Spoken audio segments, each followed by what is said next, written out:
Hi guys, happy weekend. I hope that everybody has had an amazing weekend and happy Samhain or Samhain or however you say it.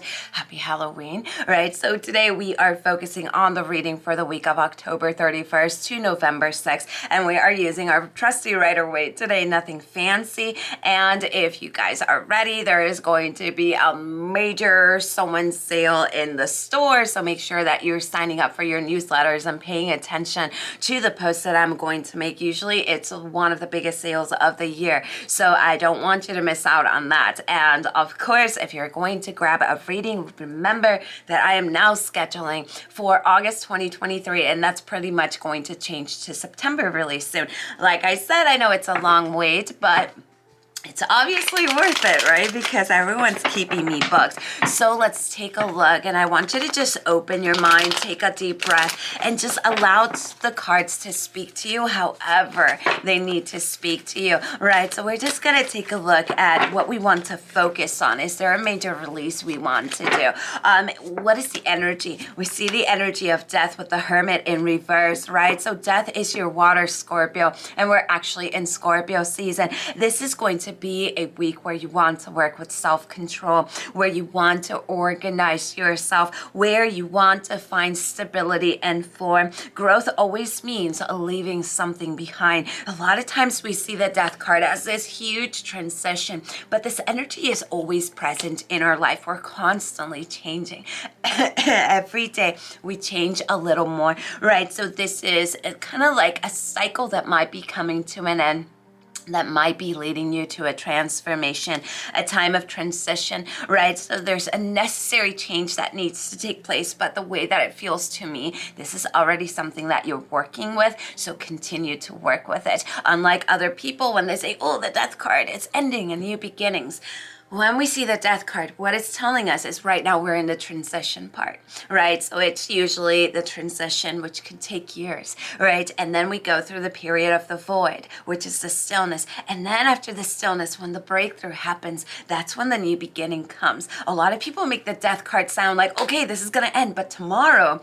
And a lot of times that causes disappointment. And the older you get, the more you realize everything takes time. So allow yourself to work with whatever it is that you have to work with at your own time, right? We see the Hermit in reverse. So the Hermit in reverse, you might feel like the need to withdraw from people, almost like you're feeling extremely overwhelmed, and that is fine to a certain point. If you need to withdraw, take your time. This might be the week that you just don't want to be around people, but just don't stay there for a good time, all right? Don't stay there for such a long time that when you come out, your heart center is so locked. Allow yourself to have balance, right? So I'm going to recharge my energy, but I'm not going to completely detach myself from the world around me, right? What we see with the energy of the Empress is being happy with the result of your action, even if they didn't show up the way that you did. So many times we put so much emphasis and focus on the outcome of things, and if they don't happen the way we want them to, now we're attacking ourselves. I failed. I didn't do good enough.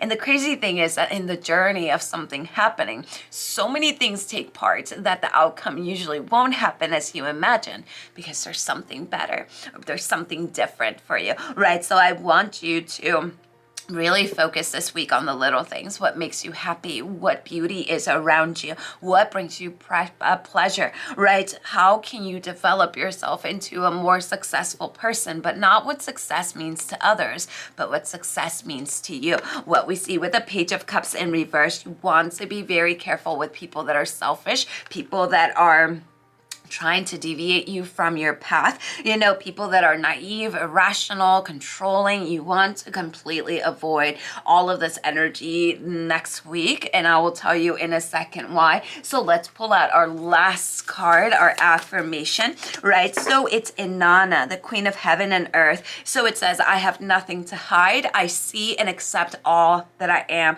So as you can see, next week is a week of balance. Now let me tell you a little bit about the astrology.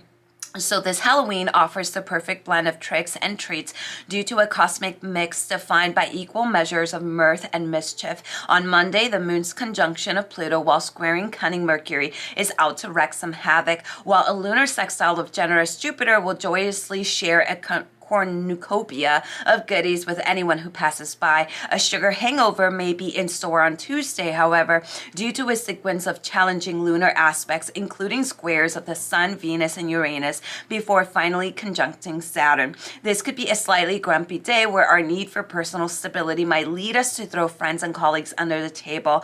Upbeat energies quickly return on Wednesday and Thursday with lunar trines of Mars, Mercury, the Sun, and Venus, bringing inspiration, action, cooperation, and understanding. But the universe is back to its old tricks on Friday with lunar conjunctions of Neptune and Jupiter, while squaring Mars, bringing a dash of chaos and confusion to the end of the work week. A temperamental weekend is in store due to an opposition between Venus and Uranus, along with a square between Moon and Pluto. People will be toying with emotions in their bid for power. Turn back the clocks that Sunday and turn in early to avoid the frivolous drama. So as you can see, the cards really went with the energy that we're expecting. It's going to be that kind of week that sometimes you're going to want to be around people and sometimes you're going to want to lock yourself away. That's perfectly fine. Let's just not lock ourselves away for too long. Sometimes we love isolation so much that when it's time to come out, we're just like, oh my gosh, and it becomes uncomfortable. So next week, you use the energy of citrine, you use the energy of amethyst, and the energy of black tourmaline. I would wear black as much as you can just to avoid kind of just letting residual energy attach to you. So I love you guys. We've got this shit, and blessed be.